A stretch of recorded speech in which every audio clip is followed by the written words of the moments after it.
Nationalism, the basic definition of nationalism and its rise. The dictionary definition of nationalism. Identification with one's own nation and support for its interests, especially to the exclusion of or detriment to the interests of other nations. So basically putting your nation first to the point that you basically exclude the interests of other nations, or that you put your nation first in a way that is to the detriment or to the harm of other nations. Examples of nationalism. I'll give you three. One will be Donald Trump, the American president, and the second one will be Patrice Lumumba from the Congo in Africa in the 1960s. And the final one will be what many people consider to be the original definition of nationalism, or the original version of nationalism, that of the French Revolution, which began in 1789. Donald Trump's nationalism.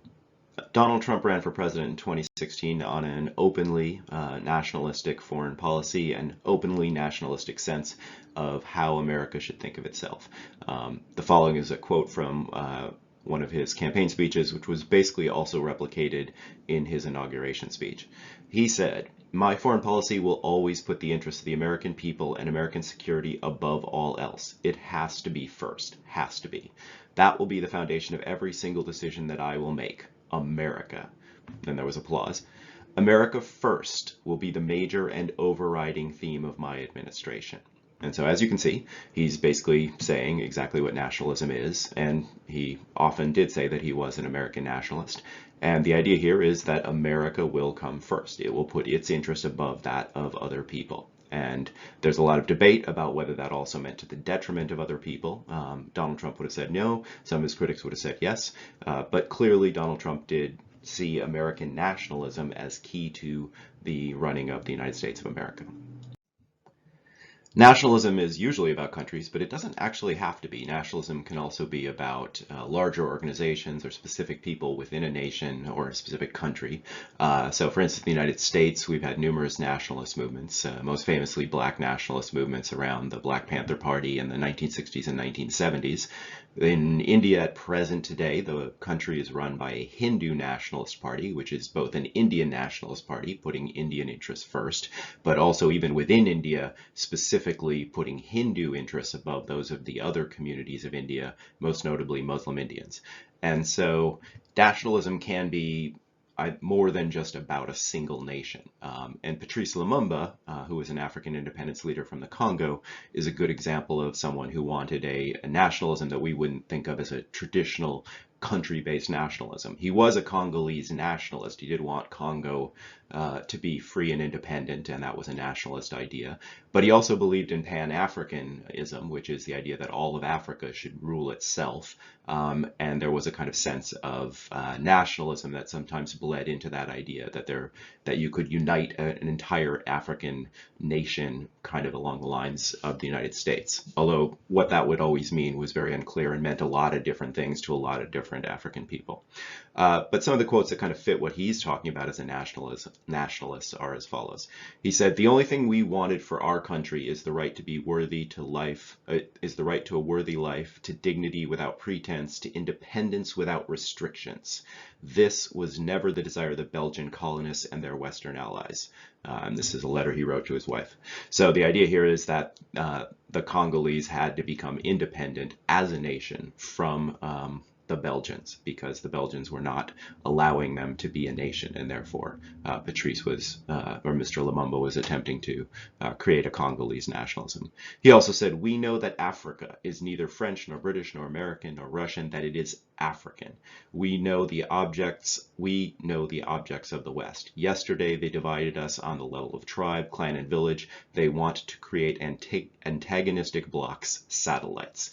And so the idea here of this quote is that Africa had been denied the right to become its own nation, or that African states had been denied the right to become their own nations, depending on whether you're thinking of him as a Pan-Africanist or someone who wanted independent African nations.